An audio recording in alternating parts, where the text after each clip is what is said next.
Hello and welcome to the Conscious Leader podcast. I'm Kirsty Waite from Kirsty Waite Business Coaching. Hi, I'm Dorrianne Casey from DLC Coaching. We've collaborated to deliver a programme we are super passionate about, giving managers and business owners control to inspire, empower and lead with authenticity, ultimately creating happier workplaces. And each Friday we'll be coming to you with a discussion topic all around conscious leadership. Enjoy this week's episode. Hello, hi, welcome again to one of our podcasts. I'm Dorrianne. Hi, and I'm Kirsty. And this week we're talking about all things time management. I think this is a really interesting topic, and it can really we can be here all day covering all of these all of the kind of associated situations relating to time management. But I think for us, we've picked out a few key things that we feel that are most relevant around time management. I suppose first of all, Kirsty, I mean, what does time management really mean to you? And that's a great question. And I think that's the purpose of being here today, of what you, just to expand a little bit on what you've just said, is we're not here to tell people how to prioritize things. We're not here to tell people how to manage their day to day. We're just here to give a bit of a broader insight into time management and how they can be a little bit more effective with it. But what it means to me, time management, is being able to manage my time so I'm productive without feeling overwhelmed and or that I've got too much to do. But it's about making sure that my energy is maintained throughout what I do. And sometimes we do have to do things that we don't like. They always, at the bottom of the to-do list. But it's about managing my time so I'm not overwhelmed with lots of things that I don't want to do in one time. But it's actually just about balancing out what I've got to do and how am I fitting that into my life, into my family life, into my work life, and equally balancing my own energy with that. Yeah, I think you brought up a really good point actually just at the end there about energy and managing your energy. And I think I know for me, whenever I get overwhelmed and struggle with my own time management, it's priorities do definitely take a part in this, play a part in this. But for me, sometimes I always felt like if somebody asked me to do something, I'll be like, yeah, right, okay, I'll do it, I don't mind.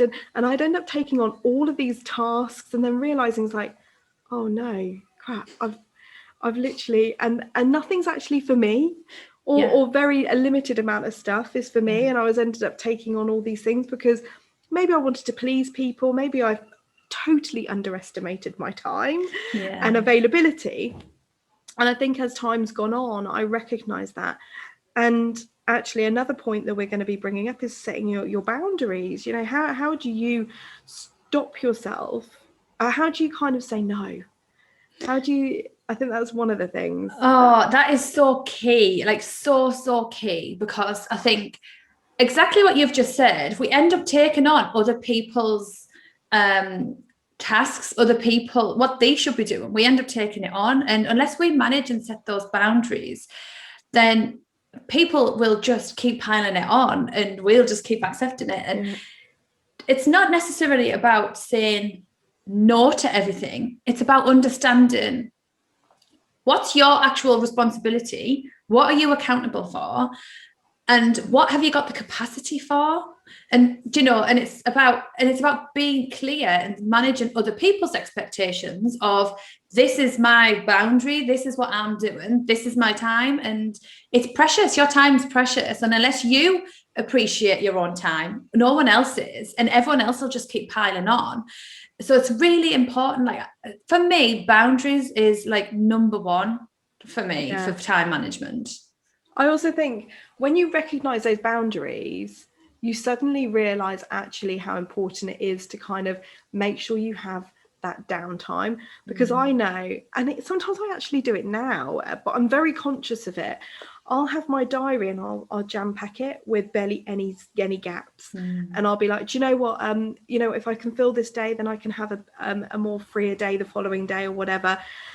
But actually what I recognize is I'm literally pooped at the end of that day. And I just I find that although it's very productive, sometimes it could have ended badly because I didn't allow kind of those gaps as well. So I think it's recognizing you have to have that downtime in between maybe meetings or sessions, and recognize it, again, those boundaries, where to kind of understand where your time is best managed as well. And that feeds into the energy that I was mentioning before, because it's so easy to crash into the end of the day, isn't it? And to finish work and go into your home life absolutely knackered. You're no good to anybody in that state. And then that totally impacts on your family life, on your well-being, on your headspace. And if you're managing your time and your boundaries, that you can get to the end of the day and you've still been productive,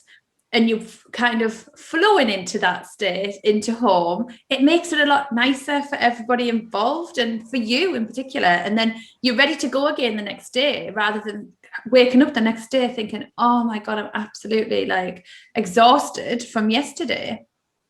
So Kirsty, how do we talk to those, especially business owners like ourselves, and those who are running businesses for companies or managing people, and they're our main audience? How do we talk to those people and kind of really explain how important it is to manage your time effectively? Because I really think it's easier said than done sometimes. It is. It's really hard. And I think as business owners and managers, absolutely, because I think when you work for yourself, it's really easy to just pile on because it's your business. And equally, if you're managing a team, you feel like it's your responsibility to take it all on. So it is, I get it's easier said than done, but it takes practice, and you need to be intentional about it. Like you need to plan. And I always set time aside on a Monday morning to plan my week. And some people time block, some people use other tools and techniques to be more productive. But for me, just taking some time out for me to plan in my head and in my diary and write about what I've got on that week helps me plan and helps me manage my time, because then I know exactly where I need to be, what's priority and what's going on. Every day when I get up, I have a vague idea of how the day is going to go. And then obviously as the day pans out, I've got space to maneuver, to flex as that goes. But I feel like if we don't do that planning time, we're running behind all the time. We're starting to feel stressed. We're starting to clock watch. We're thinking we don't have enough time. And that's where the scarcity comes in. And that's when you kind of lose control a little bit and fall into overwhelm. So I think it is easier said than done. I think managing boundaries, I think planning your time, whatever technique works for you, because I think there's so many out there, different people do different things, and understanding what you've got going on and what's priority is key for me. And actually the planning, definitely, but I think you brought up a really good point, is in writing it down, getting it out of your head, that headspace. But I also think what's really important is it's not just about the planning, it's about taking a step back at the end of the day and recognizing what you've achieved, because sometimes we can really beat ourselves up when we haven't achieved those tasks that we maybe set ourselves at the beginning of the day. And all of that, there could have been other things that have just come in that have taken priority. But you know what, taking that step back and recognizing actually what you've achieved, because I know the amount of days that I've had where I've kind of looked at my day and thought, oh my God, I feel like I haven't achieved anything. And what I'm actually saying to myself is I haven't achieved anything on my list, but actually what I've achieved is X, Y, and Z that have taken a priority. And I think I think it's really important for a satisfaction point of view, and actually understanding that you are still making progress, things are still being done. And again, writing that down in a journal or a diary or something, because again, you go back to that and you think, actually, I have achieved that. I may not have achieved this bigger goal or this specific task, but I've achieved something else. And how many times do we set ourselves unrealistic goals? Like, right, by the end of this week, I'm going to have X, Y, and Z done. And in reality, and that's you wishing and hoping and like in an ideal world. And like we've all done it, where we've got to the end of the week and thought, I didn't do that task that I really wanted to get done. But you're so right. If we don't highlight the stuff that did get done, we feel a little bit deflated, don't we? And we feel like we've let ourselves down a bit. And this goes back to the whole managing your energy around your time management. And it's so much more than putting tasks in a diary. There's a lot more to it. That's like, and understanding that and being aware of that, I think will already help, rather than just going,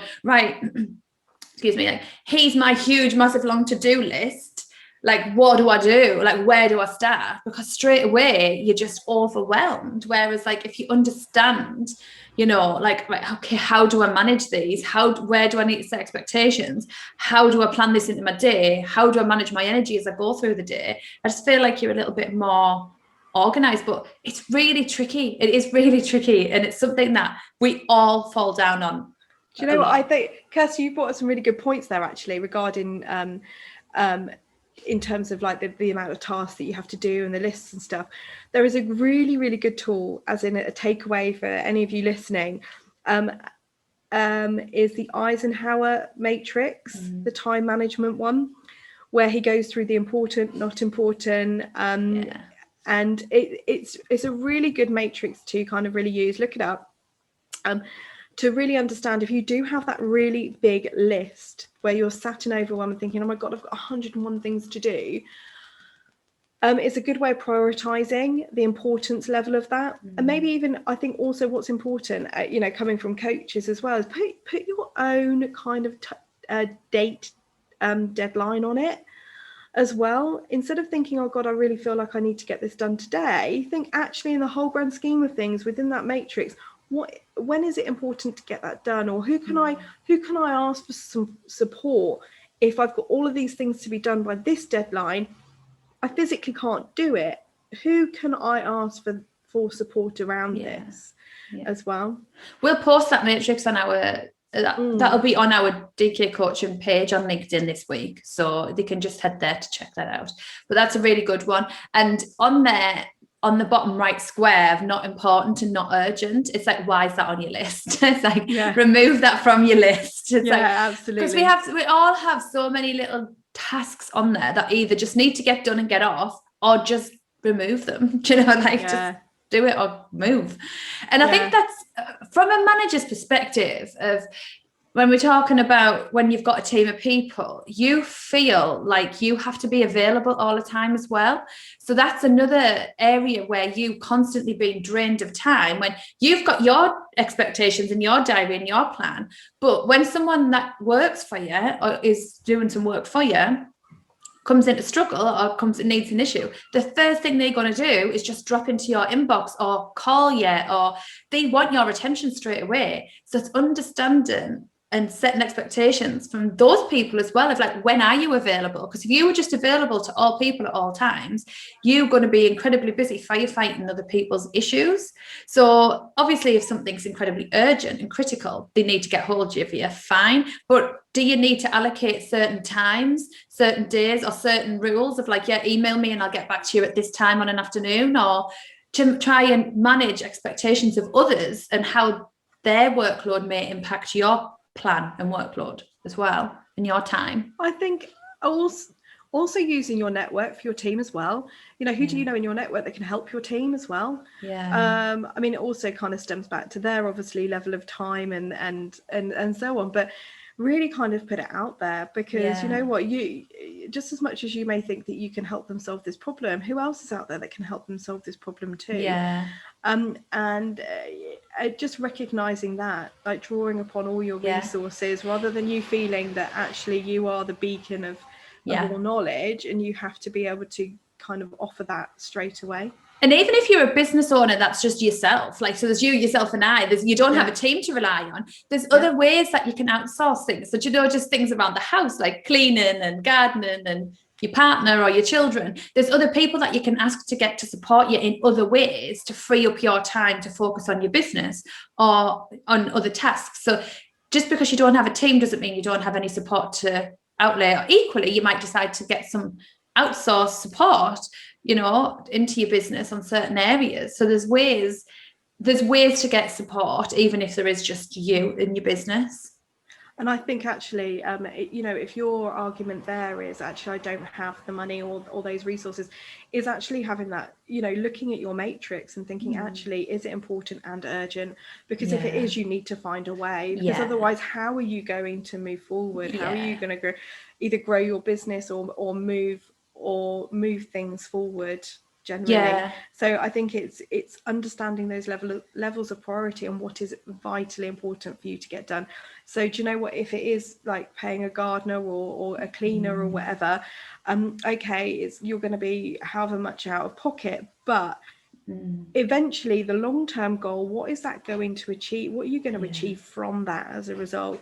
It's getting those priorities into place. Absolutely. And another great point just to end on before we wrap up is what's within your control and what isn't. So you can only manage your own time, and you can only manage your boundaries around that, so that you have the choice to protect those boundaries and to control that. If we just leave them open to everybody, everyone will have a bit of it. And I think equally within that, it's understanding of where our control lies and where it doesn't, to help plan that time. Yeah, absolutely. Boundaries is key. Before we end, I have to mention the fact that I'm in sunny Llandudno at the moment. So you've got seagulls. So I apologise for the noise and everything. It's lovely and warm, so I have the window open. So I hope you heard me loud and clear. It's nice. Yes, it's nice to hear some sea life, I suppose. But so you're off on a nice sunny walk this afternoon? I am. We're going up the Orme. So lovely. We're going to be doing that. Looking forward to that. Excellent. Right, just to wrap up, there's obviously, as normal, there'll be all time management information on our LinkedIn page this week, and there'll be an article. Just head over there and check it out. And also we have our second mini masterclass on Monday, which the link for sign-ups on our page as well, so do come along. What's the topic for Monday, Dorrianne, for the mini masterclass? It is, oh my god, self-awareness. So that's it. Self-awareness. I had a mental block. I was too busy focusing on my walk up the Orme. I don't blame you. So we're talking about how self-awareness can help you, not only you as a leader and a manager, but as your team, and how you can use that to improve the performance of your team. And it's always a really interactive masterclass. So you will get takeaways, you'll get actions, you will, get an opportunity to talk to us and ask us questions. So please do come along and sign up. It's pretty much a group coaching session as well. So I'll get our services as a result, and definitely some takeaways. Yeah. Excellent. And as normal, we'll see you next week, where we're talking about resilience and fear on our podcast next week. So thank you for joining us, and have a great weekend. Take care. Bye. Bye. Thank you for joining us this week. We hope you enjoyed the discussion. If you're interested in learning more about the Conscious Leadership Programme, reach out to myself, Kirsty, or Dorrianne via LinkedIn and find out more. Don't forget to subscribe to our YouTube channel. Have a good week.